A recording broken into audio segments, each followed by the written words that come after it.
Bien, habíamos estado hablando de que vamos a hablar sobre los musulmanes, o en todo caso, sobre el poder musulmán, ¿no? Esto es entre siglo VI, siglo VII, más o menos. Ya,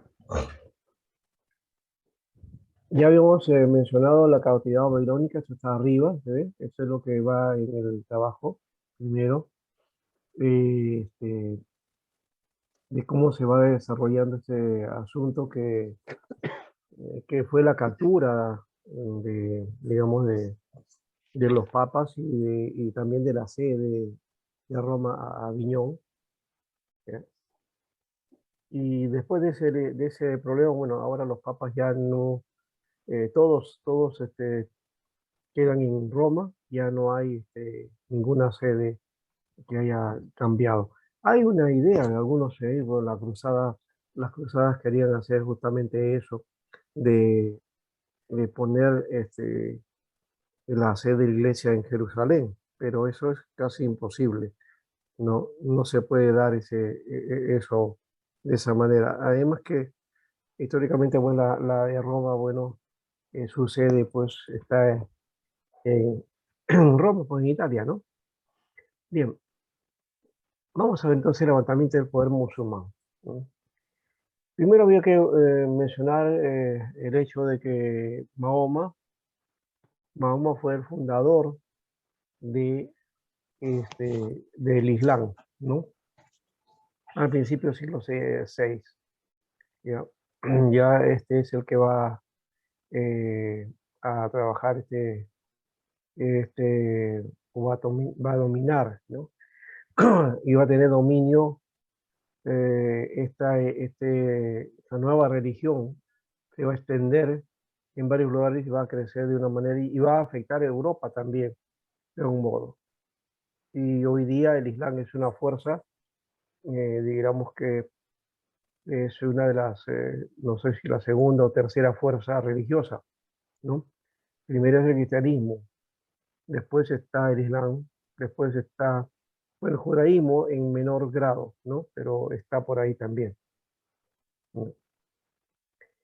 Entonces, Mahoma es el fundador que nació en la Meca, en Arabia, en el año 570, y empezó su tarea de profeta y reformador en el año 610, cuando tenía 40 años, ¿no? Entonces él empezó un trabajo, digamos, de corte religioso, ¿no? Comenzó a ganar discípulos, ¿no? Y poco a poco fue creciendo su movimiento, ¿no? Y también, claro, eh, tuvo que enfrentar persecución, ¿no? Por esta nueva religión. De ahí huye a la Meca en el 622. Y esta fuga, digamos, esta huida, se le va a llamar la Égira, ¿ya? Y es el inicio del calendario árabe o del calendario maometano más bien, ¿no? No es tanto por los árabes, pues eh, tienen varias, digamos, opciones religiosas en ese aspecto. No es exclusivamente el Islam, no es una religión propiamente árabe. Es para las mayorías árabes, sí, pero de los países árabes, pero no todos los países árabes son árabes, saben, pero no son islámicos, ¿no? El Islam también está en África y en otros lugares también de Asia. Y por supuesto acá en Europa también hoy día y ha llegado a Latinoamérica, ¿no? Hay grupos eh, de, de religión islámica en Tacna. En Lima, por ejemplo, tenemos una mezquita en Magdalena. Ahí tienen no se llama una mezquita, perdón. Sí, mezquita, pues, sí, mezquita se llama. Una mezquita es un lugar ahí de adoración. Entonces, eh, ellos proponen la guerra santa, ¿no? El yihad. Bueno, es un grupo extremo del Islam, ¿no? Porque también el Islam tiene varias facciones en todo caso, ¿no? Por otro lado, él tuvo éxito en poner bajo su religión y autoridad a las tribus árabes esparcidas. Luego regresa a la Meca, ¿ya? Y él viene ya como conquistador. Luego muere en el año 632, ¿no? Eh, ya como, digamos, reconocido como profeta y como gobernante aceptado por toda Arabia, ¿no? El nombre de la religión fundada por Mahoma, algunos le llaman maometanismo, pero no es el nombre exacto, ya, es el Islam, ya, el Islam o también llamado islamismo, ¿no? Que significa sumisión, ¿ya? ¿Por qué? Porque ellos plantean la obediencia a la voluntad de Dios, ¿no? Y los seguidores se llaman muslim, y cada molina, entonces un grupo de seguidores se llama musulmanes, ¿no? No usan entonces el nombre de maometano, ¿no? Eso lo utilizamos en el occidente, o de alguna manera nosotros nos ponemos así, pero los artículos de fe, ellos se exponen de esta manera. Dice, hay un solo Dios al que llaman Alá, siendo palabra de origen común con esta palabra, ¿no? Que es de origen similar al hebreo, Eli o Eloi, ¿no? Entonces, Alá, bueno, simplemente significa Dios en árabe. Aquí sí hay que mencionar algo que creo que es una mala percepción que se tiene del Islam. Cuando ellos dicen que hay un solo Dios, ya, que es Alá, ¿ya? O simplemente dice Alá es Dios y su profeta es Mahoma, ¿no? En realidad lo que está diciendo Dios es Dios, o en todo caso, ¿no? Alá es Alá, ¿no? Sería, porque la palabra Alá en árabe es Dios, no es nombre. Ya. Eloi en hebreo tampoco es nombre, es simplemente la palabra Dios. Y la palabra Dios es una palabra genérica, o sea, o lo que llamaríamos una palabra, un sustantivo común, ¿no? Un sustantivo común. En inglés es God, ¿no? En portugués Deus, en castellano Dios, ¿no? Y en fin, o sea, cada idioma le pone un nombre o un término, una pronunciación a esta palabra, que se refiere a la divinidad. O sea, que cuando hablamos de Dios o la palabra Dios, no necesariamente estamos hablando del Dios verdadero. Ahora, me explico.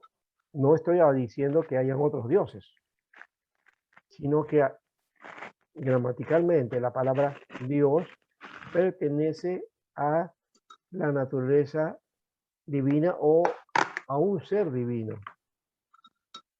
Y la gramática ahí no te mete ahí si es religión o qué cosa no, porque la gramática no tiene nada que ver con la religión, ¿no? Entonces simplemente Dios es genérico. Puede estar hablando de Dios de los árabes, puede estar hablando de Dios, qué sé yo, de los africanos, o de repente de los Himalayas, ¿no? O el Dios que entendemos como el Dios de la Biblia, que es el Dios que algunos asumen como el Dios cristiano, ¿no? O el Dios judío, ¿no? Que algunos también hacen la diferencia, dicen algunos, que en realidad es el mismo, ¿no? Es el mismo para nosotros. Entonces, la palabra Dios es eso, ¿no? Por eso que cuando refieren ellos que solo Dios, hay un solo Dios y es Dios o es Alá, están refiriéndose exclusivamente a esa idea que tienen ellos de Dios. Y entonces cuando nosotros también decimos, Pastor creo en, Alberto. sí, creo en Dios, estamos afirmando que creemos en Dios de acuerdo a los principios de fe que tenemos, ¿no? Sí, Sí, los musulmanes, Alá, para ellos, su doctrina es un Dios unitario, ¿no? sí, claro que sí, es unitario, igual que los judíos. Ujú, ok. Dentro de esa perspectiva, tienen la misma idea, inclusive, ya que has mencionado eso, el Dios que ellos tienen, el Dios en el que ellos creen, es el Dios del Antiguo Testamento, ¿no? Es el Dios del Antiguo Testamento. Entonces, tienen una concepción acerca de Dios muy, muy fuerte, ¿ya? Que viene del Antiguo Testamento. Rechazan el Nuevo Testamento ellos, ¿no? Algo más, el Islam, el judaísmo y el cristianismo son considerados las tres grandes religiones monoteístas. O sea, básicamente no es tanto unitario, son monoteístas, porque unitario es otra cosa, es monoteístas. Monoteísta, un solo Dios. Claro, la creencia en un solo Dios. Y el cristianismo también es monoteísta, ¿ya? Solo que el asunto hay que entenderlo porque la doctrina conciliar de la Trinidad, que ya hemos dicho, eso es un proceso conciliar, no, no viene de la Biblia, no viene de la enseñanza apostólica, sino viene de de la tradición apostólica que la iglesia después afirmó como un dogma, ¿no? Es declarado como dogma.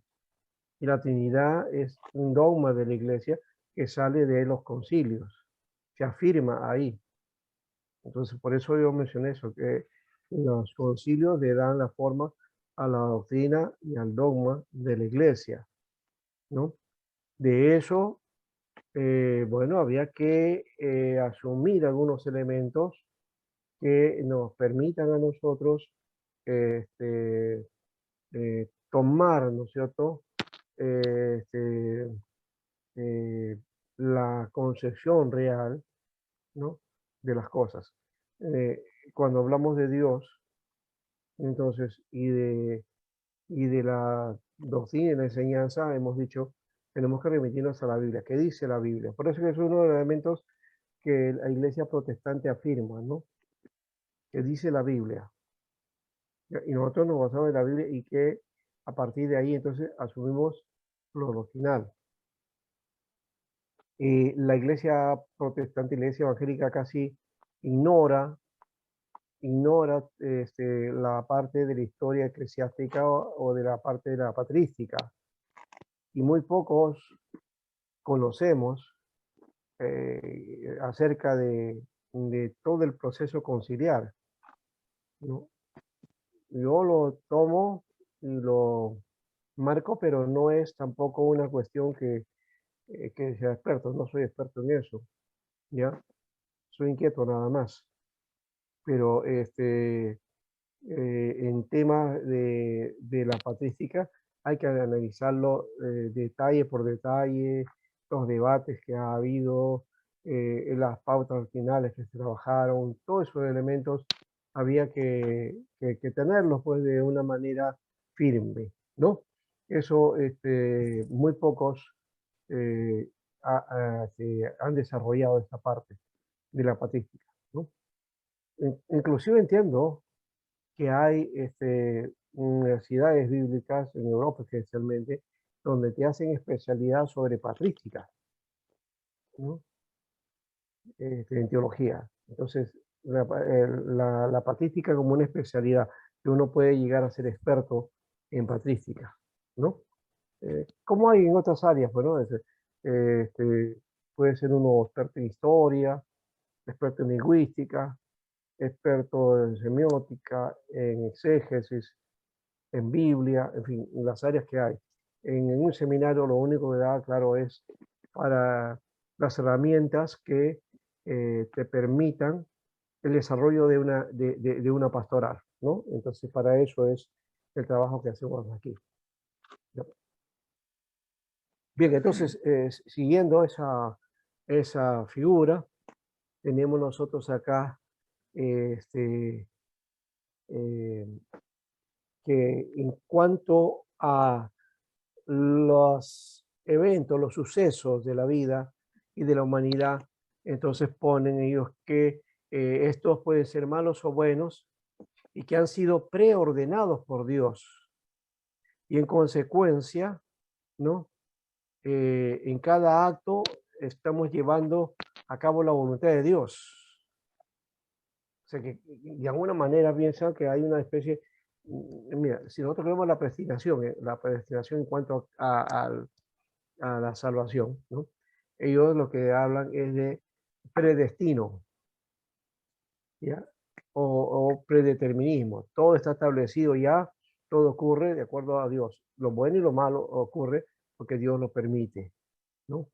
Entonces, y hay multitud de ángeles buenos y malos, invisibles, y que sin embargo tratan constantemente con los hombres, ¿ya?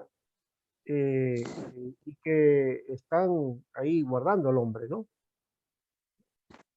Y por otro lado, ¿dónde encontramos a ese Dios? ¿De dónde se ha manifestado Dios? Bueno, toman el Antiguo Testamento, ya hemos dicho, como base, pero además tienen un libro aparte donde ellos asumen, o sea, se afirman ser la revelación de Dios. ¿Ya? Entonces, ese libro es el Corán, ¿no?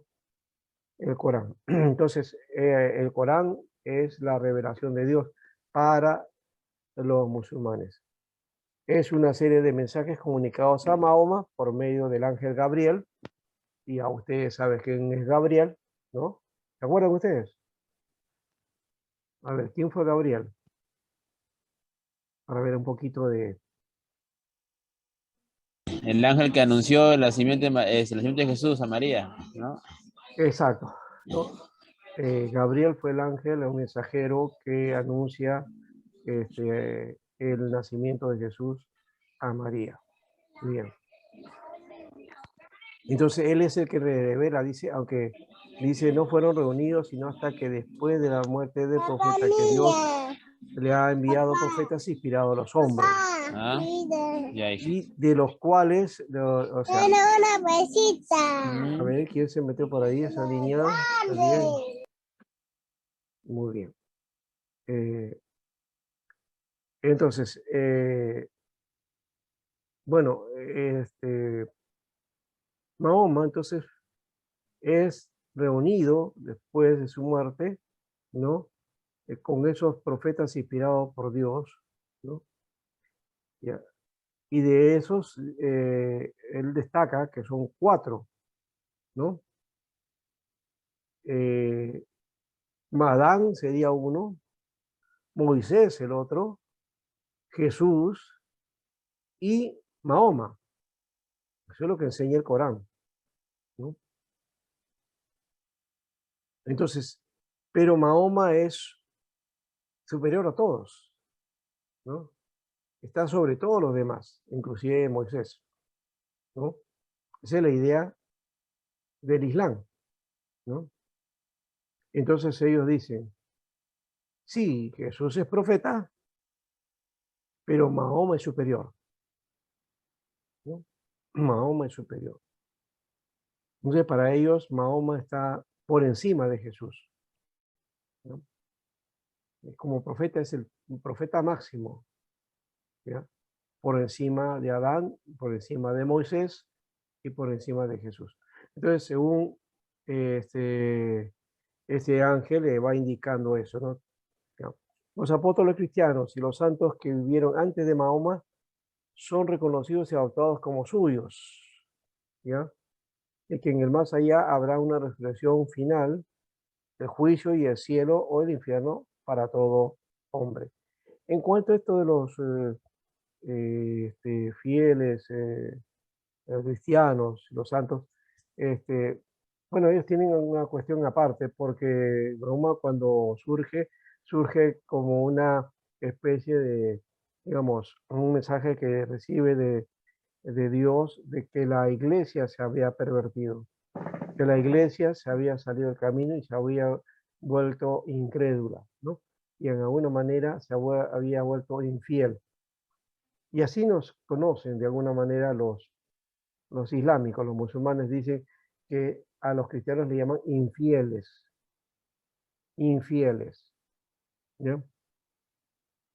Eh, no estaba lejos, perdón, Mahoma de actuar así, de hablar de esa manera, ¿no? Porque la iglesia pues había perdido su fuerza. Recuerden que estábamos en la época en donde la iglesia ya estaba dominando en el imperio, ¿ya? Y el, el Papa, ¿no es cierto?, había asumido todo poder y ya se veía esa fastuosidad y esa pompa, ¿no?, que tiene toda esta parafernalia del papado, del sistema papal, ¿no? Y también, pues, los propiedades y los dominios que iba asumiendo, porque con el poder político también venía el poder económico, ¿no? La iglesia se enriquece y pervierte también por la riqueza, pervierte su propósito. Entonces, tiene razón de alguna manera eh, Mahoma de criticar a esa iglesia, ¿no?, que se había salido del evangelio, se había mundanalizado, ¿no?, y había permitido el pecado dentro de ella, ¿no? Entonces, eso es una de las cosas que critica Mahoma y por eso viene a ser como una fuerza de restauración de aquello que la iglesia no pudo hacer y que se había pervertido, entonces ahora el Islam es la opción, ¿no? Esa es la figura en que aparece ahí Mahoma con esa fuerza, ¿no? Y que va a Europa también, ¿no? En Europa va a tener un dominio de alguna manera. Turquía va a ser, por medio de los turcos otomanos, ellos van a ir allá y implantar el Islam, ¿no? En esos lugares que Pablo había predicado, ¿no? Lugares donde la misión paulina desarrolló grandes iglesias, eso va a ser ganado por los musulmanes, ¿no? Bien, entonces, algo más que tenemos que decir de aquí es que ellos creen entonces en una resurrección, sí, y en juicio, en el cielo y en el infierno, pero también el cielo, por lo menos el cielo que tienen ellos es un cielo diferente a lo que se propone el cristianismo, ¿no? Uno es que ellos, hemos hablado o mencioné algo sobre este término llamado yihad. Yihad. La yihad viene a ser la guerra santa, ¿no? Y uno de los principios que tiene el Islam es que si el seguidor de Mahoma, ¿no?, y es un fiel hombre del Corán, va a dar su vida por la fe, ¿no? Y aquel que está dispuesto a morir y muere por causa de la fe, entonces se va al cielo directamente. Esa es la idea. Si se inmola por la causa, ¿no?, por la causa del Islam, entonces se va directamente al cielo. Entonces, ustedes saben que hay un movimiento extremo árabe, especialmente los árabes, ¿no? Extremo árabe que son islámicos y que proponen justamente este asunto de la guerra santa, ¿no?, la yihad. Y de ahí, de alguna manera, aunque el terrorismo no se formó ahí, más bien se desarrolló, ¿no? Porque si no me equivoco, bueno, aparte, ahí me equivocaría, entonces no quiero afirmar si es ahí o no, no tengo la información exacta, pero que yo recuerde, el terrorismo, como empezó en la década de los 80, más o menos, cuando, entre 70 y 80, cuando se dieron las luchas religiosas o las luchas políticas en Irlanda, Irlanda del Norte. Ahí es donde empezó esto que conocemos como terrorismo, ¿no? Que después los árabes lo han ido, bueno, lo han ido puliendo también entre ellos, y han ido dando forma. Pero, vuelvo a repetir, solamente es una percepción que tengo ahí. No puedo afirmar exactamente que si ahí es el origen o el origen es de los árabes. De alguna manera está ligado ahí, ya, está ligado a esa figura de terrorismo. Y, y a veces pensamos, ¿no?, que un árabe es un terrorista y no lo es. Tampoco un islam significa que es terrorista, tampoco lo es. Entonces no podemos tildar de esa manera tan simplona ese asunto, ¿no? Hay movimientos, de hecho que sí, y que asumen pues el Corán, que asumen a Mahoma, asumen una guerra santa, ¿no? Y ellos pues son los que sin mola se ponen una bomba y ellos creen que con eso ya ha muerto por la causa del Islam, ¿no? Por la causa del pueblo árabe. Ya. Pastor, Sí, entonces se le podría denominar al islamismo como una secta, ¿o es no? es una religión, más allá de estos extremos, y tiene varias tendencias, aunque todavía no había una especie de reforma, ¿no? No lo ha habido. Hay musulmanes extremos que por causa de defender ciertas causas árabes, entonces ellos están dispuestos a la guerra y a morir también, ¿no? O sea, están dispuestos a todos, ¿ya? Pastor, pastor, en todo caso sería como un movimiento o una religión hereje, algo así. Algo así. Todavía no tipifiquemos eso, o sea, eso somos acostumbrados nosotros y también desde nosotros y también el catolicismo, ¿ah? O sea, parece que el cristianismo tiene esa tendencia a que cualquier cosa que haya contra nosotros inmediatamente le llamamos ya herejía o falsa doctrina. Desde la perspectiva de la sociología de religión es otra cuestión, ¿no? De hecho que no pues comparte la doctrina cristiana, no comparte, no, eso sí. Ahora, ¿es considerado una religión? Sí, el Islam es considerado una religión. La actitud del árabe radical, ¿ya?, que es islámico o es musulmán, es otra cuestión. Y que utiliza la religión para su causa, también eso es otra cuestión.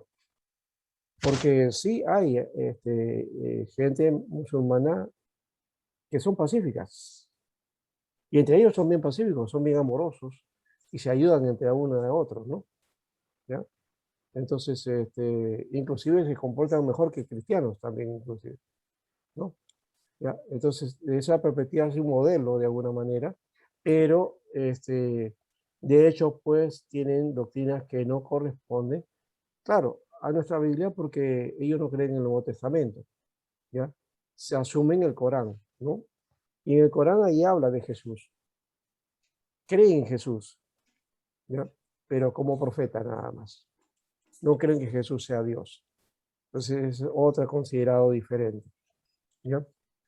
Pastor, Sí, yo una vez vi un reportaje, creo, era una historia real lo sacaron en, no sé qué, en Discovery, en Nature, creo, que, bueno, el islámico extremo, pues son los que a las mujeres los tienen bastante rigurosamente marginadas, ¿no? Esclavizadas o las apedrean por cualquier detalle, ¿no? Pero también había un grupo de islámicos, justamente en lo que usted decía, en lo que ellos le llaman Abraham, creo, ¿no? Abraham, así, ya, en la que hablaba de que no, de que tiene que haber amor y no ley, algo así. No recuerdo mucho, pero, o sea, es lo que me confundió, porque yo creía también que los islámicos pues creían en la muerte inmediata por el pecado y todo el tema, pero había otro grupo que defendía la vida, ¿no? Eso es lo que me confundió un poco. Claro, es que ahí viene la diferencia que me estoy mencionando, ¿no? Entonces, estos que toman la causa y la asumen como suya, Guerra Santa, para ir frente al mundo impío, al mundo infiel, ¿ya? Y a las naciones infieles, ¿ya? Que están contra Mahoma y están contra este, digamos, la reivindicación árabe, ¿no? De las naciones árabes. Entonces, por ahí es donde viene esa fuerza, ¿ya? Entonces, es toda una mezcla político-religiosa, de alguna manera, ¿no? Es una cuestión bastante extrema. O sea, se Pero podría decir que Dios también a ellos los va a tomar en el rapto o en la segunda venida, los va a no, tomar como su pueblo, no. Ahí porque estamos fueron... diciendo otra cosa ya. Lo que tú te has mencionado sobre el rapto específicamente, por ejemplo, ese es un parecer cristiano y es parecer de la teoría dispensacionalista, ¿no es cierto? La iglesia presbiteriana no es dispensacionalista, ¿no? Entonces cree en la venida del Señor, pero no en el rapto, ¿no? Es otra cuestión. O sea, entre nosotros mismos tenemos eso, ¿no? Que es otra cuestión, menos ellos, pues. O sea, entonces no le atribuyamos una concepción que es cristiana o que es un problema de entre cristianos a ellos que son islámicos, ¿no? Pastor, Entonces, ellos no son de la iglesia, son mezquitas, y menos pues la Biblia habla de que va a venir, el Señor va a venir por segunda vez y va a venir por su iglesia. Perfecto. Pero ellos no están esperando a Jesús, están esperando a Mahoma, ¿no? Entonces hay pastor, mucha diferencia. Sí, quería que me explicara algo. Por ejemplo, los musulmanes, la India, todos ellos son descendientes de Ismael. no, ya he dicho que Islam, si bien empezó dentro de los países árabes, ¿ya? El Islam no es solamente propiedad de los árabes. Ujú.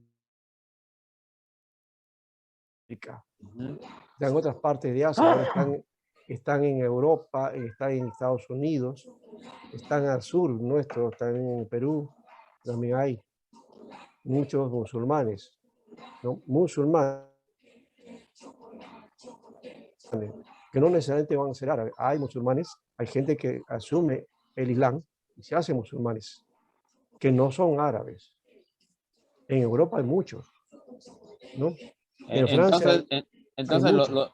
los árabes son descendientes de Ismael. Los árabes sí son descendientes de Ismael, Ah, claro que ok. sí, eso sí.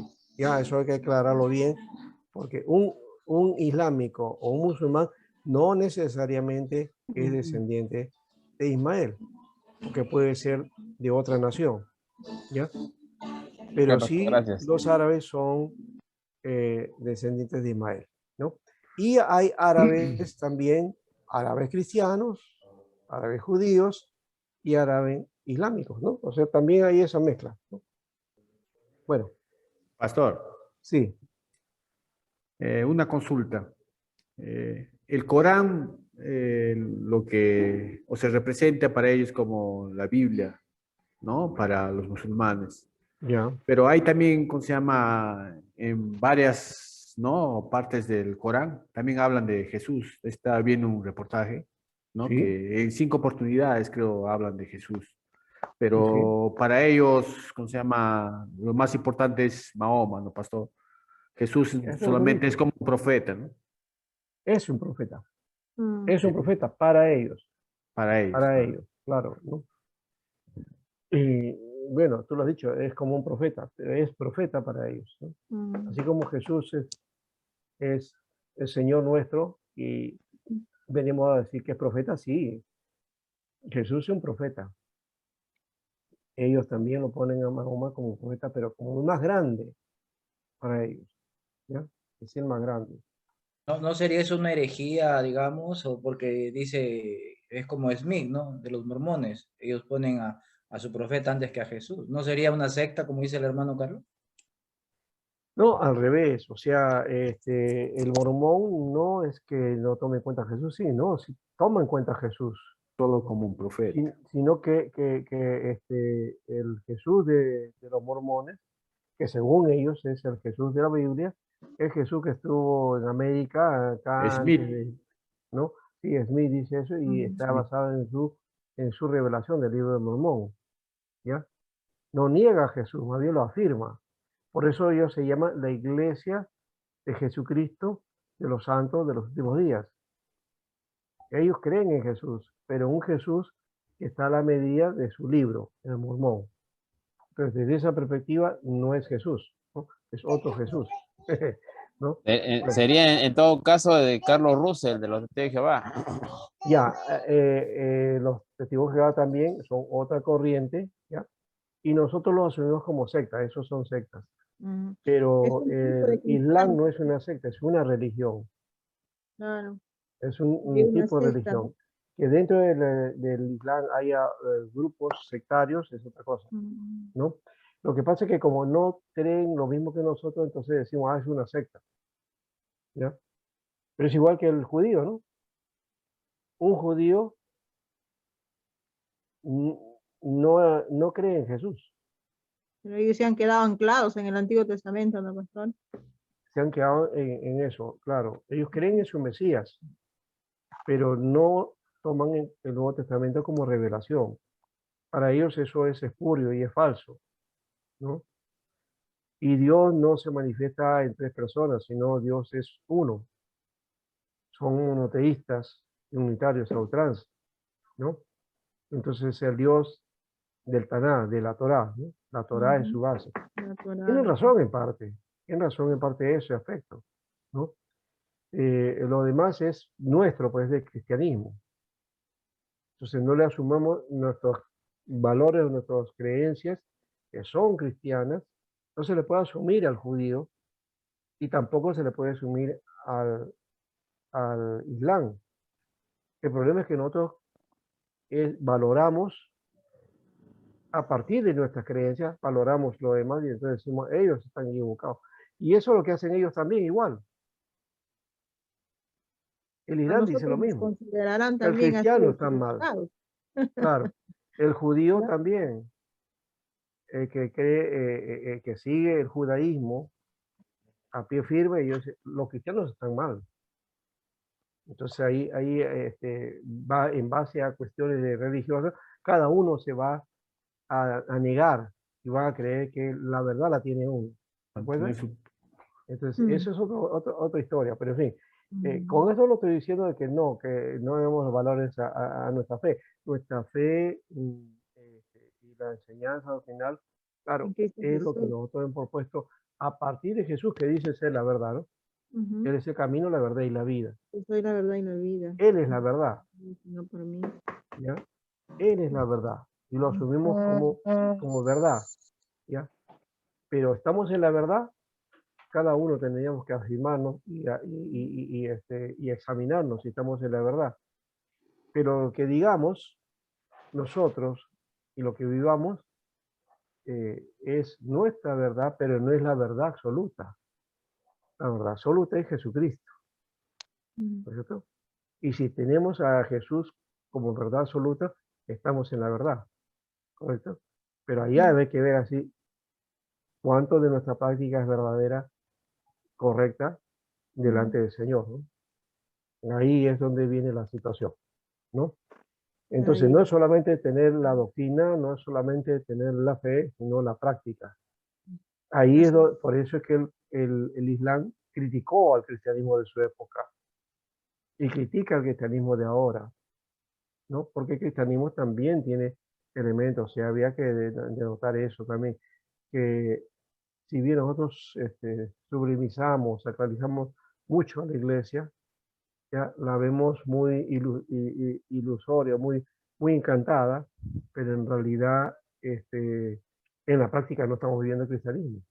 Y hay mucho que caminar en ese aspecto y hay que hacernos un autoexamen. Generalmente no hacemos un autoexamen como creyentes y como iglesias. Y entonces dejamos pasar muchos errores y cometemos muchos errores como iglesia, ¿ya? Y eso es negativo también de paso, porque la gente de fuera va a ver ese tipo de actitudes en otros y entonces ahí nos crea un demérito y cuando vamos a predicar el evangelio ya no lo quieren. Ya no quieren, ¿por qué? Porque No ven somos nuestro mal ejemplo. comportamiento. ¿Ves? Entonces, yo creo que de alguna manera, como decía en la historia de esta historia del Islam, Mahoma se asumió como el azote de Dios, el azote de Dios. Y realmente de alguna manera fue un azote, ¿ya? Vuelvo a repetir, por una iglesia que digamos, perdió su fuerza, ¿no? Perdió su testimonio, ¿no? Se mundanalizó y solamente quiso el poder, ¿no? Eso es lo que debilita a una iglesia y claro, cualquier movimiento a partir de ahí va a aparecer movimientos y después vamos a decir, es una secta. No es culpa nuestra, porque no estamos viviendo nuestra fe como debería ser, ¿no? Y de ahí se vale a veces el enemigo de Satanás y crea otros grupos o algunos con buena intención forman un grupo y después se tuercen, pues, ¿no es cierto? Porque no hay nada perfecto en la tierra, ¿verdad? Solamente el Señor es perfecto y Amén. hay que seguirlo a Él. Entonces, yo creo que ahí ya es nuestra cuestión. No acusar al otro, mirarnos a nosotros, ¿no? ¿No? Y cómo, como iglesia, cómo nos conmovemos, qué actitud tenemos y cuánto agradamos al Señor. De esa manera, creo, podemos responder a los demás. ¿Ya? Entonces, no nos, digamos, metamos en discusiones por ahí tratando de que sí, yo tengo la verdad y todo, que al final nos pueden decir, bueno, y tú hablas de tu fe, pero muéstrame tus obras, muéstrame tus hechos, porque obra significa eso, hechos. Muéstrame tu práctica, tus hechos. ¿Ya? Y si nuestros hechos, nuestros actos no hablan, de más está en lo que creamos, porque no tiene eficacia. Entonces necesitamos eso, ¿no? Un Bueno, cambio esa es radical. una exhortación de alguna manera, no he querido hacerla, no es eso, sino que es, hablando de la historia, pues tenemos que ser así también, hermano, o sea, necesitamos un poquito darnos cuenta de eso y que no, pues no porque ya tengo la gracia, el Señor ya, y él sabe cómo es y lo malo, lo imperfecto que soy, ya el Señor conoce. No, hay cosas que necesitamos como iglesia afirmarnos, ¿ya? Muy bien. Ah, aquí tengo el Corán, pero no va a haber tiempo para darlo en todo caso, ¿ya? Pastor, una pregunta, quizás Y no con esté en el comentarios todavía, ahí está. Sí, sí. disculpe, quizás no está en el contexto de la clase o quizás, bueno, yo desconozco, quizás sea algo religioso. Con respecto al dicho de Mahoma, que si no viene a la montaña y él va a la montaña, ¿tiene que ver algo en la religión o es un dicho? No, es un dicho. Ese es un dicho, que no necesariamente es, bueno, no he averiguado tampoco si es que eso lo ha dicho Mahoma, pero es un dicho ese de que si Montaña si viene a Mahoma, Mahoma Mahoma no viene a viene a ti. la montaña va a Mahoma, ¿no? Ese es no sé, debe haber nacido de alguna cuestión que tiene que ver con ellos, ¿no? No sé. O la influencia que ha habido, pues, de paso, porque querramos o no querramos, la influencia no de Mahoma, pero sí del mundo árabe, en las conquistas que hubo en Europa, ¿no? ¿Ya? Que tomó, inclusive, su fuerte fue España, y estuvieron 8 siglos en España. 8 siglos, mira. 200 sea, de años. que ellos, el movimiento musulmán invadió, después vinieron los musulmanes, los árabes, y invadieron y tomaron España, la isla, y todo eso fue dominado. España, que no existía propiamente, sino eran varias naciones, varios pueblos, ya fueron dominados. Y ya ustedes saben que los reyes católicos se unificaron España y fueron poco a poco votando a los árabes y expulsaron a los árabes, ¿no? En 1592, más o menos, ¿no? Por ahí, o 1400 por ahí, ya fue. Ya, que a poco tiempo nomás antes de Colón, ya, hubo ese exterminio, sacaron a los judíos y sacaron a los árabes de España. Pero España se libró de los árabes y cuando vino acá a este nuevo continente los españoles vinieron con triunfo diciendo Dios nos ha regalado porque le hemos ganado a los árabes, hemos a los musulmanes, ahora nos ha dado este territorio para nosotros y hicieron destrozos. De paso se llevaron todas las riquezas. Ya, pero nos trajeron una cultura también que estaba mezclada, porque con costumbres 800 años de influencia árabe, formó lo que se llama la cultura mozárabe en España.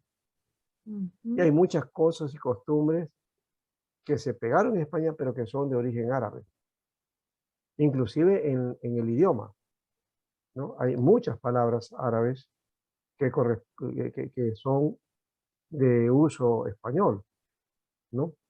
Las construcciones también, las casas, los edificios que tenían, ¿ya? Por ejemplo, Andalucía tiene mucha arquitectura árabe, ¿no? Luego, la música también, ¿no? ¿No? Eh, También. no sé si pasó tiene que ver con eso, pero por ahí más o menos hay alguna figura, ¿no? ¿Ya?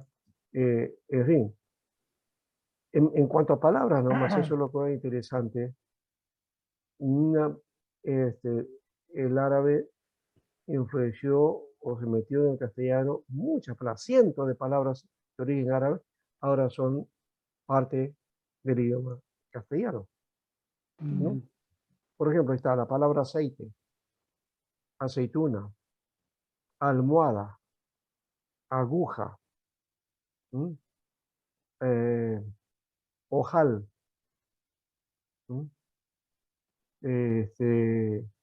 alfiler, aldaba, candado,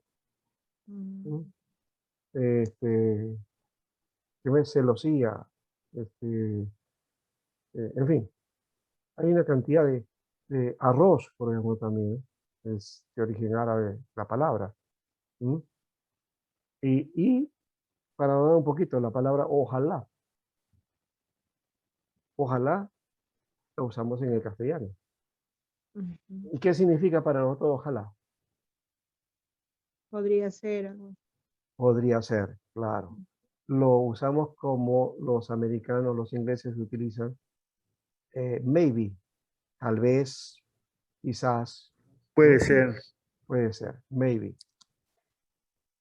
Pero ojalá significa si Alá lo permite, ¿no? Algo así, ¿no?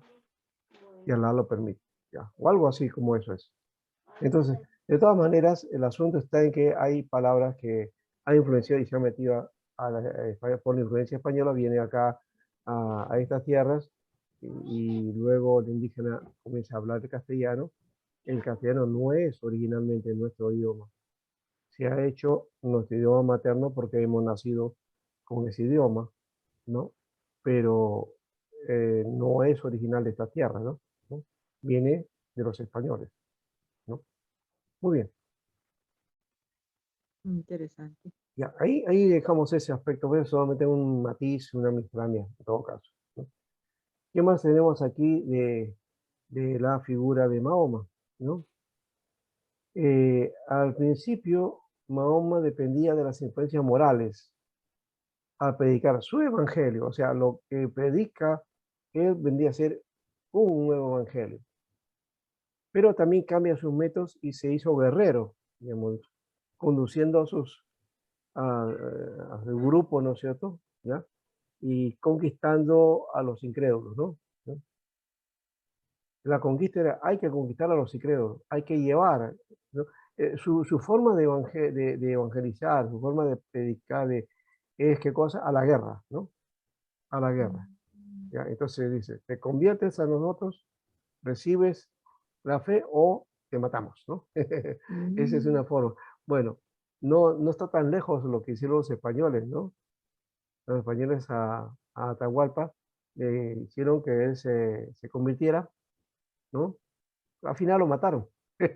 Se convirtió, pero no le perdonaron la vida, ¿no? Lo mataron al final, ¿no?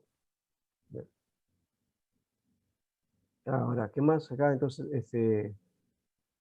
presentó a todo país o tribu la alternativa entre el Islam y el tributo o la muerte para aquellos que resistían sus armas, ¿no? Así fue el asunto. Palestina y Siria fueron conquistadas y los lugares santos del cristianismo cayeron bajo el poder del Islam. Por eso que después va a venir la cuestión de la Guerra Santa, ¿no? ¿Ya? Quitar a gente esta que tenía otro tipo de religión.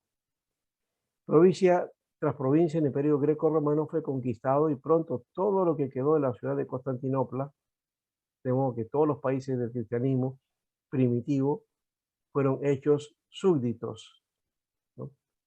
Donde los cristianos se sometían, su adoración les era permitido bajo algunas restricciones. Y hacia el oriente el imperio de los califas se extendió más allá de Persia hasta la India. Y su capital fue Bagdad, en las márgenes del río Tigris. Hacia el occidente, sus conquistas incluían hasta Egipto y todo el norte de África y la mayor parte de España, como ya también mencionamos, ¿no? Casi todo este vasto imperio fue conquistado durante los 100 años después de la muerte de Mahoma. Ya no estaba Mahoma, pero el movimiento había crecido tanto que tomó fuerza, ¿no? Eso fue por eso el progreso de la Europa occidental fue contenido después al sur de Francia por Carlos Martel. Él fue el que, digamos, resistió a este embate de los árabes. Y él unió las tribus discordantes bajo la dirección de los francos y obtuvo una victoria decisiva en Tours, Carlos Martel, ¿ya? Y después va a venir pues el Imperio Carolingio, que lo hemos mencionado de alguna manera. Ahora, los creyentes primitivos en Mahoma eran fieros guerreros árabes, jamás conquistados por ningún enemigo extranjero, y que seguían a su profeta con una sincera e intensa fe, que todo lo conquistaba. ¿Sí? Creían estar ejecutando la voluntad de Dios, ese es el otro sentido. Y los otros que estaban destinados a triunfar, ¿no? Entonces, al hacer la voluntad de Dios y triunfar, estaban hablando de un destino manifiesto, ¿no? Todo aquel que caía en la batalla con los incrédulos estaba destinado a entrar inmediatamente a un cielo o un deleite sensual, ¿no? Es cierto que mencionó el hermano por ahí acerca que los árabes es machista. Bueno, los árabes extremos o los más conservadores, ultraconservadores, tienen varias mujeres, varias esposas, ¿no? Y tienen su harén. Es una costumbre natural allá. Bueno, esa es la creencia que de alguna manera, no sé si es de verdad, pero esto se toma como, quizás es un cuento también, o un mito. Me dicen que los árabes, un árabe piensa que cuando hace la guerra santa y muere, entonces en el cielo le están esperando 7 mujeres para gozar ahí, ¿no? Que para ellos el cielo es eso, ¿no? Tener varias mujeres y gozar ahí, ¿no? Eternamente. Bueno, contrario a este espíritu invencible, viril y conquistador, estaba la naturaleza sumisa y débil de los griegos asiáticos. Estaba hablando de la parte que ahora es Turquía, ¿no? Que Asia Menor. Desde siglos remotos estaban llenas estas tierras se habían sometido mansamente a los conquistadores, porque no eran guerreros, pues, ¿no? Su gente había perdido el vigor, preferían rendirse que tomar la espada y pagar tributo en lugar de defender su libertad. Vastos números de la población del imperio griego eran monjes y eclesiásticos, listos para orar, pero no para pelear. Por eso es que el Islam pues triunfa y toma dominio en esos lugares. La religión del Islam era muy superior al paganismo, al cual desplazó en Arabia y en tierras al este de esa península, y debe admitirse también que más fuerte que el tipo de cristianismo que encontró y que venció. Ya dijimos que el cristianismo que había era un cristianismo débil, ¿no? Falto de testimonio. Así que la iglesia oriental, no como la occidental, hacía mucho que había cesado en sus esfuerzos misioneros y había perdido su energía y se inclinaba a la especulación en vez de al esfuerzo moral o espiritual. O sea, también tenía su propio problema y también, por otro lado, el aspecto ritual que tenía, ¿no?, la iglesia oriental, ¿no? Eso también permitió que el Islam también se colocara en el lugar donde había influencia cristiana. En la religión de Mahoma, en su grado más elevado, se encontraba y aún se encuentran algunos aspectos favorables, ¿no? Efectos y que son de elementos de valor al mundo. La sencillez de la doctrina. Sí, el Corán tiene varias cosas y enseñanzas muy parecidas al cristianismo. Los otros creían en un Dios, ya lo hemos mencionado también, ¿ya? Y al que era el deber de todo hombre obedecer implícitamente. Ese principio de obediencia a Dios es un principio que también está en la Biblia, ¿no? El cristiano tiene que obedecer a Dios y tiene que hacer la voluntad de Dios. Pero yo, curiosamente, me he encontrado con algo que a mí siempre me ha llamado la atención. Mucha gente me ha preguntado, ¿cómo conocer la voluntad de Dios? ¿Cómo sé que lo que estoy haciendo es voluntad de Dios? Y yo le hago la pregunta, digo, ¿tú eres cristiano? ¿Crees en Dios? Sí. Y entonces, ¿cómo no sabes cuál es la voluntad de Dios?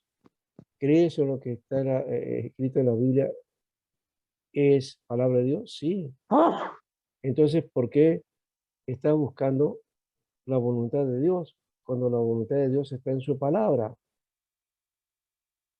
No, yo sí sé que la voluntad de Dios está en su palabra, claro, pastor, pero es que yo quiero saber qué cosa tiene Dios para mí, ¿no?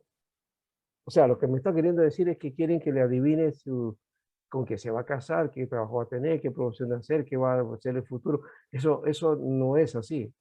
Eso no es la voluntad de Dios. La voluntad de Dios implica obediencia a su palabra. Simplemente es eso. Y el que está obedeciendo la palabra está en la voluntad de Dios. Ahora, que con quién se va a casar, con quién, que si va a hacer esto, o va a hacer lo otro, o dónde va a vivir, o qué va a hacer en su futuro, eso lo tiene que sujetar a esa voluntad de Dios haciendo su palabra. Y Dios va a ir dándole la inquietud y los sentires que sean necesarios para optar por varias situaciones, que al final uno puede decidir eso también, cuál es el sentido y cómo Dios nos va guiando para ver si esto que estamos haciendo es correcto o no, ¿no? Y sobre todo si tiene que estar ligado a los principios de la ética y a la moral cristiana, ¿no? ¿No? Bajo el criterio creo que ahí está todo lo demás, ¿no? ¿Quieres hacerte rico? Bueno, pues no te vas a comprar la lotería, ¿no? Trabaja pues, ¿no? Que Dios te dé la voluntad, te dé la capacidad y el criterio para que de repente hagas plata y hagas dinero, no sé si por una profesión o como comerciante, ¿no? Y si Y necesitas una proyección para tu trabajo, estudias gestión, estudias administración, cómo gerenciar, todo ese tipo de cosas, y ya tienes la capacidad, lo demás, la intuición, y se puede salir adelante, ¿no es cierto? ¿Ya? Y en cuanto a la voluntad de Dios, en cuanto a los jóvenes, especialmente, si van a casar o no, ya, eso también está en el propósito de ir orando pues al Señor para que Dios lo guíe a hacer aquello que es correcto, ¿no?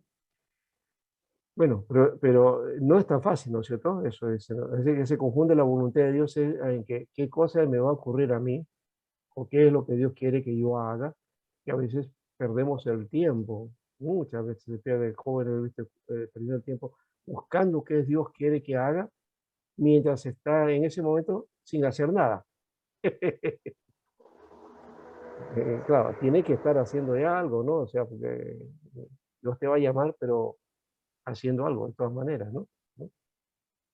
Bueno, ahora, entonces, ¿dónde nos hemos quedado por acá? Acá, para ir avanzando y ya terminando. Este, entonces, una sencillez de doctrina, ¿no? Y creían que había obediencia, la obediencia a Dios implícita, ¿no? No tenían un sistema de teología intrincado y misterioso. Eso también es otro elemento que lastimosamente de la teología sistemática y los debates teológicos nos ha llevado a ser muy especulativos, ¿no? Y a confrontar, ¿no? Me confronto yo, calvinista con arminiano, ¿no? O unitario con trinitarios, en fin, modalistas con, qué sé yo, en fin, con trinitarios, en fin, todo lo que hay por ahí, ¿no? Y nos intrincamos en discusiones que al final no nos llega a nada, ¿no? Eh, ellos tienen un sistema simple, ¿ya? Entonces, no había necesidad de erudición para comprender los artículos de fe maometana. Otro rasgo de la religión maometana era su oposición a la adoración a las imágenes. No creen en las imágenes. Eso también lo hace ver al cristianismo como idólatras. Son idólatras. Y esa idea de tener de la Trinidad también entonces dice, entonces son politeístas, no son monoteístas en la práctica, ¿no? O triteístas en todo caso. Bien,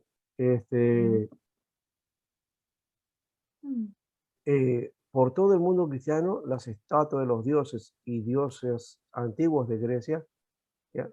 Habían dado lugar a las imágenes y cuadros de María y de los santos, que eran adorados en los templos, ¿no? Especialmente en Roma, ¿no?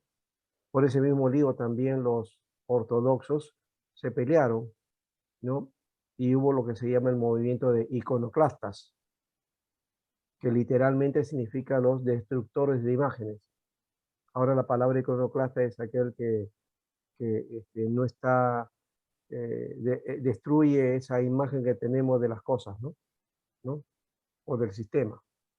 Entonces, el iconoclasta era el que se enfrentaba a esa práctica dentro de la iglesia de tomar en cuenta las figuras, las imágenes. Entonces, dentro del mundo ortodoxo, sí tienen cuadros, sí tienen imágenes, pero no las adoran. Tampoco las rinden culto. Sí hay cierta práctica de recordar a los santos, porque ellos tienen a San Jorge, por ejemplo, uno de los santos, ¿no? ¿Ya?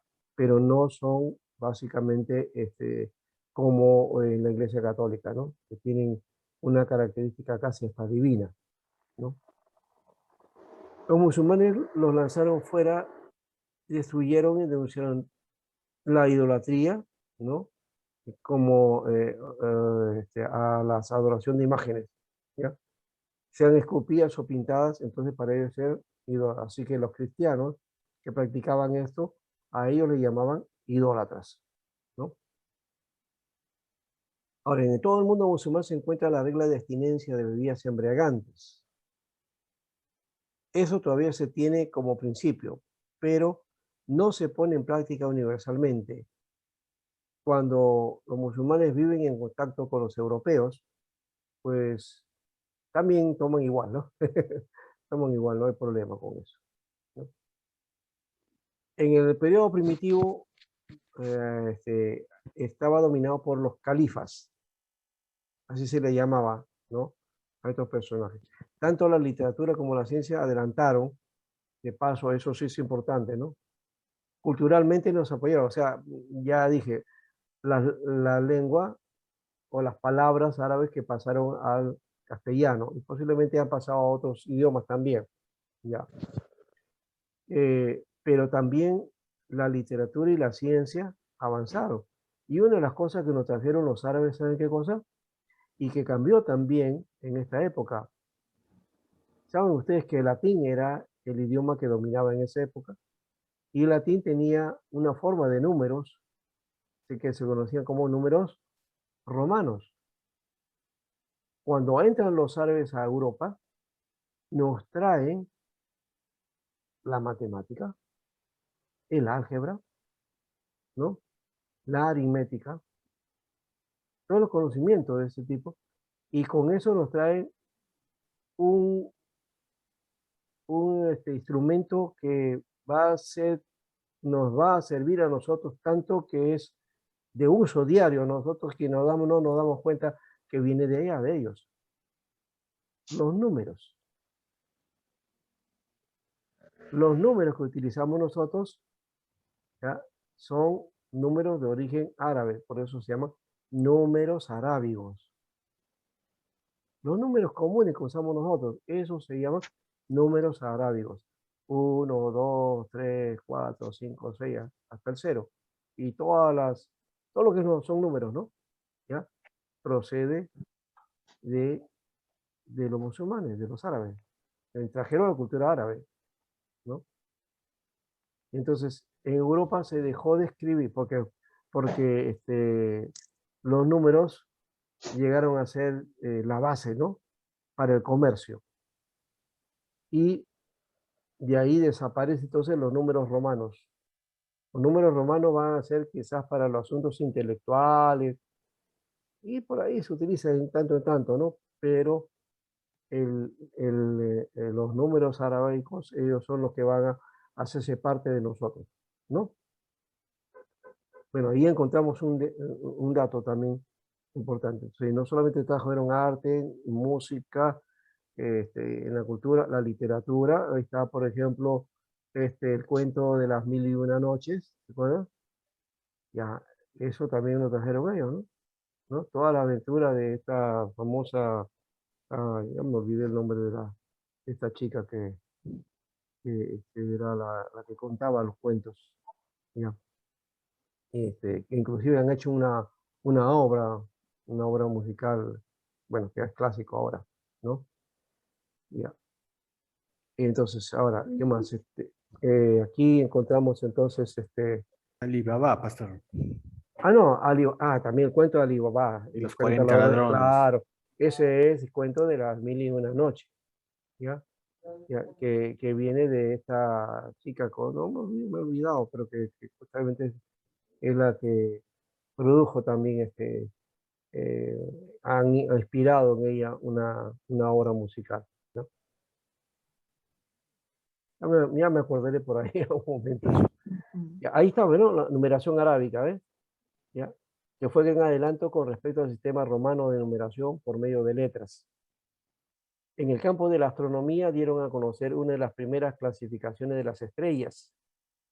O sea, nos trajeron la astronomía. Pero todo el progreso intelectual cesó cuando los turcos bárbaros sucedieron a los ilustres sarracenos como jefes dentro del movimiento maometano, ¿no?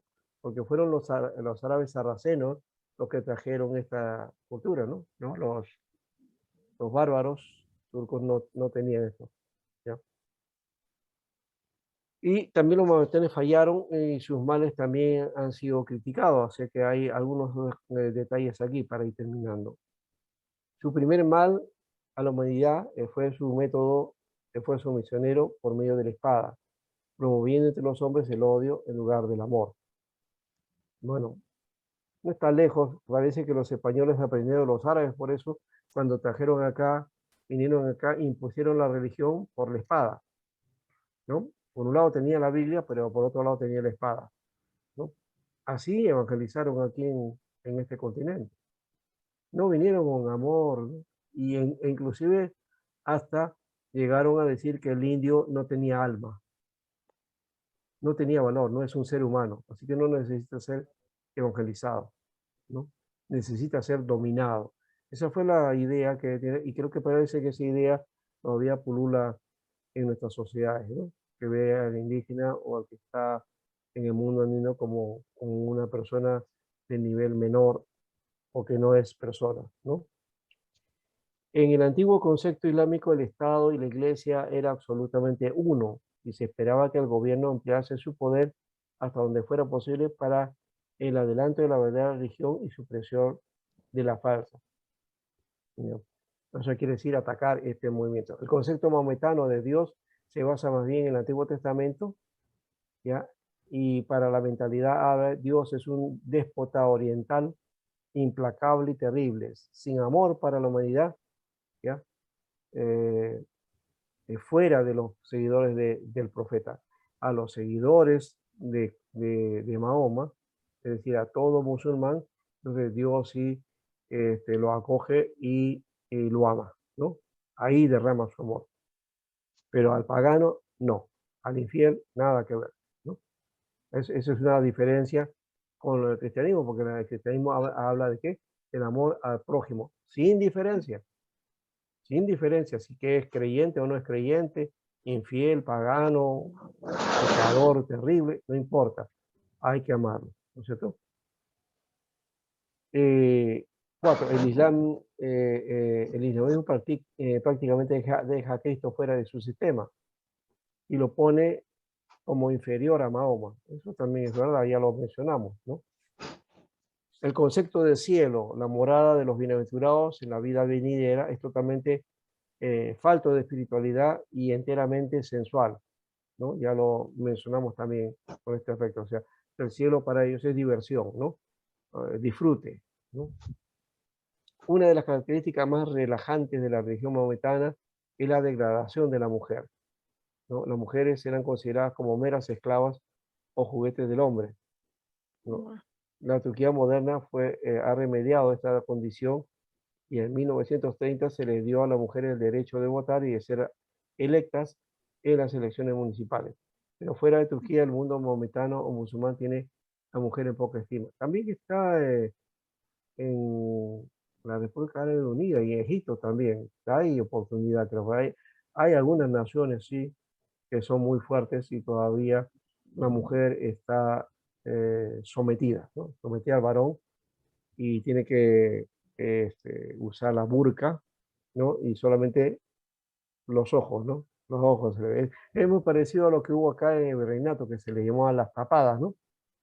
Pero las tapadas eran una cosa más tradicional que ya desaparecieron, ¿no? Y diferente a estas mujeres que usan la burka y que están sometidas. A ellas no pueden estudiar en la universidad, no pueden manejar auto, no pueden tener algún oficio, todo es la casa nomás, ¿no? Y estar sujeta al hombre como su esclava, como su sirviente. Eso todavía se practica en algunos lugares, ¿no? Ojo que esto no quiere decir que nosotros aquí en cristianismo o en nuestro mundo no haya eso. Latinoamérica es muy machista y la práctica machista a veces se disfraza de principios de piedad religiosa, ¿no? Esa idea de sometimiento de la mujer al varón, porque la Biblia lo dice, es un pretexto para afirmar el machismo. Y en realidad la Biblia no dice eso tampoco. Cuando dice la Biblia dice, someteos unos a otros en el temor de Cristo. Amén. Las casadas a sus propios maridos. ¿Ya? Después Pedro habla del sometimiento, sí, pero no habla de sometimiento en el sentido de que el hombre es superior a la mujer. No está diciendo eso. ¿ya? Pero sí hay ideas, algunos, de que la mujer es inferior al varón, y hay teologías que hablan acerca de eso, ¿no? Que la mujer por haber pecado, entonces ella tiene, ahí aparte dice como que ella fue la segunda o en creación, entonces es mejor, es menor en condición. Entonces algunos dicen que el hombre fue hecho a imagen y semejanza de Dios. La mujer es hecha a imagen del varón. Y no dice eso la Biblia. La Biblia dice que hagamos al hombre a nuestra imagen conforme a nuestra semejanza. Y luego dice, y hizo Dios al hombre, varón y hembra los creó, ¿no? Así dice. Entonces, inmediatamente que dice que ha hecho a imagen y semejanza, dice, sí, lo hizo al hombre y lo hizo varón y mujer. Perdón, creo que dije bien anteriormente, no me acuerdo por ahí, ¿no?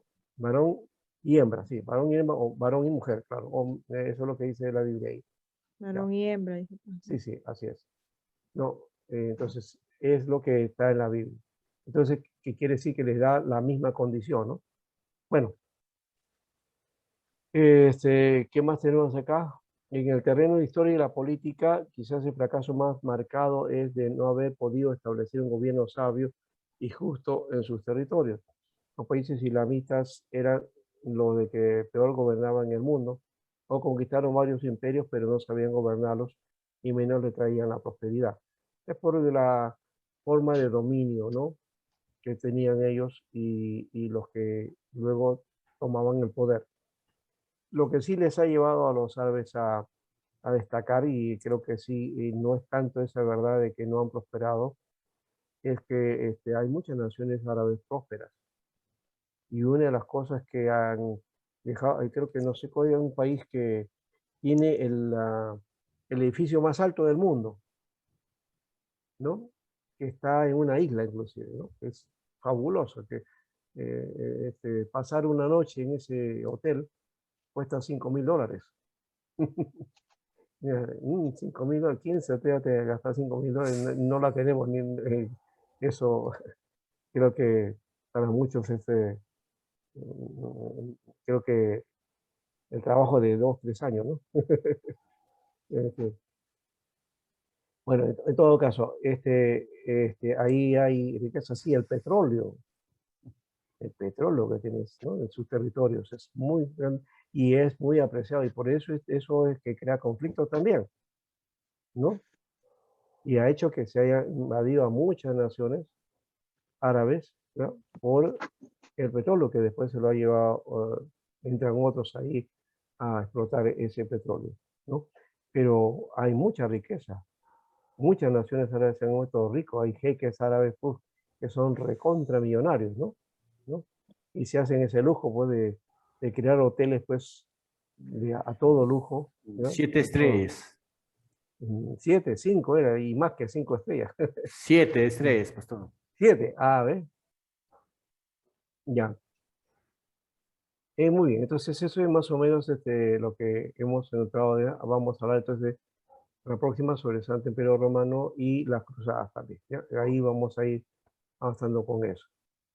Bien, gracias a ustedes entonces por esto. No sé si le ha parecido esta historia, si alguno quiere comentar antes de salir, ¿ya? Estamos 5 minutos, si no ya nos vamos.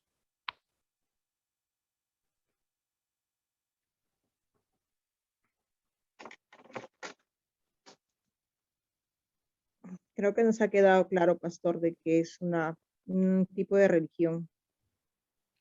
No, claro, porque está considerado así, ¿no? Ya, pero también se le puede considerar, como usted está diciendo, desde nuestra perspectiva, como secta, ¿no? Con la diferencia de que son seguidores a Mahoma, pues, ¿no? Mahoma. Claro. Sí, claro. Igual que el judaísmo, ¿no? Yo creo que de paso, cuando se estudia sectas, se estudia al judaísmo como secta. Y no lo es exactamente, ¿no? No es una secta. Más bien el cristianismo, ¿ya?, se inició como una secta judía, ¿no? Y creció tanto que se convirtió en una religión.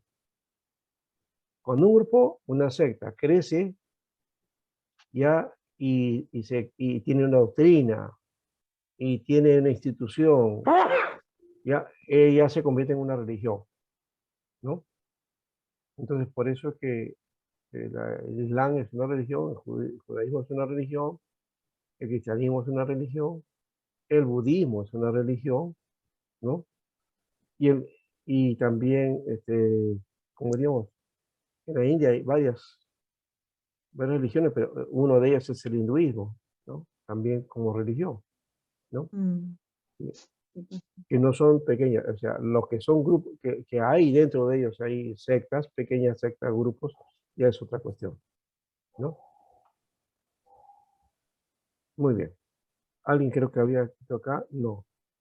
Ah, ya, nuestro hermano León se dice, se va a ir de vacaciones ahí a ese hotel. Ya bueno, La soñar buena no cuesta hermana. nada, Sí. soñar no cuesta nada, ¿eh? Pero 7 puede estrellas. ser ¿no? algún día, ¿no? Sí, ¿por qué Bien, no? claro. Claro que no. Un segundo más le va a cansar.